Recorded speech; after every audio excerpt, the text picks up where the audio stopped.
Mwaka 1990 Urusi ilikuwa nchi maskini. Nirudie tena.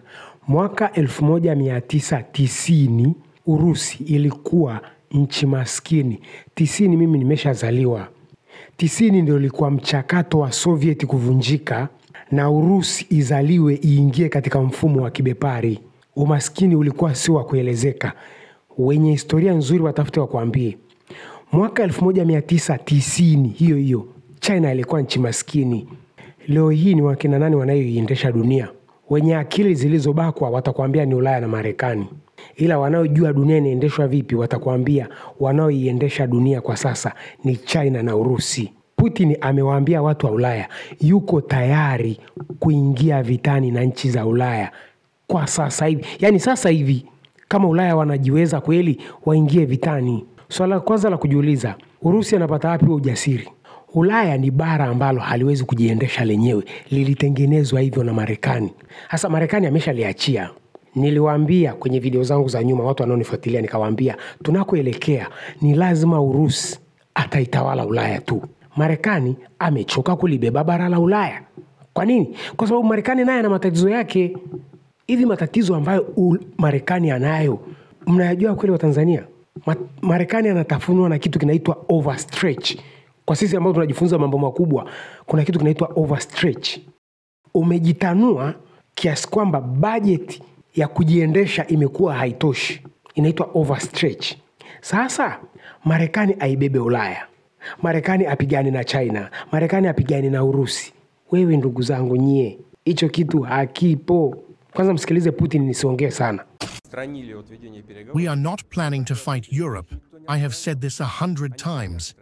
But if Europe suddenly decides to wage war against us and starts it, we are ready right now. There can be no doubt about that. If Europe chooses to start a war, the situation can very quickly reach a point where there will be no one left for us to negotiate with. Kwa nini Putin amekasirika mpaka akasema haya maneno? Masharti ya kuimaliza vita ya Ukraine, Trump ameshakubaliana nayo siku nyingi sana. Kwa sababu nature ya Trump ni mfanyabiashara na ameshakubaliana na Putin kwenye masuala ya kibiashara. Wanaochelewesha huu mpango wa Trump ni watu wa Ulaya. Kwa nini watu wa Ulaya wanachelewesha huu mpango? Kwa sababu hii vita ikiisha Urusi anavyotaka ni aibu kubwa kwa watu wa Ulaya. Sio kwa Marekani wala kwa watu wa Ulaya ndio watapata dhihaka kubwa. Kwa sababu viko viapo ambavyo wameshajiapisha kuhusiana na Urusi na hawataki kuamini kwamba hivyo viapo vitawaaibisha. Hii ni kauli ya kishujaa vibaya mno. Number 1, Ulaya wenyewe kwa wenyewe wamegawanyika. Kwanza niwakumbushe watu. Kuna ndani ya Ulaya wanaosema hivi, hatuwezi kuishi bila gesi ya Urusi. Akina Hungary, akina Slovakia wako ndani ya Umoja wa Ulaya. Huko kwenye Ulaya kuna wanaosema ile pesa ya Putin tuitumie, yani tuichukue tumpe Ukraine. Kuna wanaosema hapana, tusiguse, tutakuwa tunavunja sheria za pesa. Akina Ubelgiji. Angalia jinsi walivyovunjika. Yani ile michezo wanayotufanyia sisi tusielewane katika mambo yetu ndiyo inayowatafuna. Wale wanaojua methali za Kizungu wanasemaje? What goes around comes around. Nyinyi ndio mnajua, mimi sijui. Ndugu zangu, utabiri wangu utafika tu. Niliwaambia Ulaya ni mali ya Urusi. Hawana ujanja. Yaani ujanja wao ni kuendelea kutupora sisi. Lakini siku Afrika inajitambua Ulaya ni mali ya Putin. Putin anajua ni swala la muda. Je, Ulaya wametoa matamshi gani? Wasikilize hapa kwanza na wenyewe walichokisema. We face real and lasting dangers. Russia continues to test our deterrence. Russia has violated our airspace with jets and drones, conducted sabotage and sent spy ships into our waters. These actions are reckless and they are dangerous. And it's not Russia alone.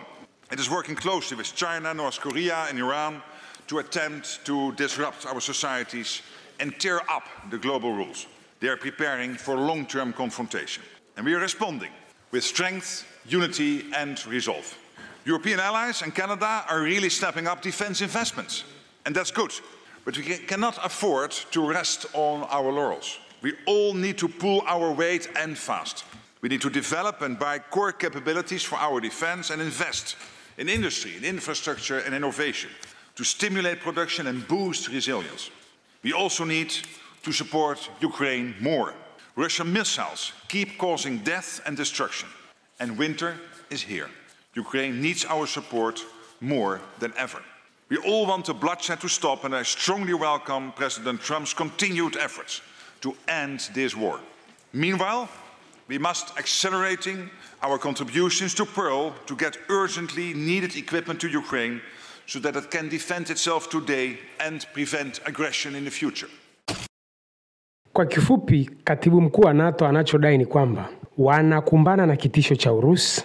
Urusi ameshawajaribu sana. Urusi akishirikiana na marafiki zake kina China, North Korea, Irani wanaharibu utaratibu wa dunia ambao walijiwekea wao kwamba hii dunia ni mali yao.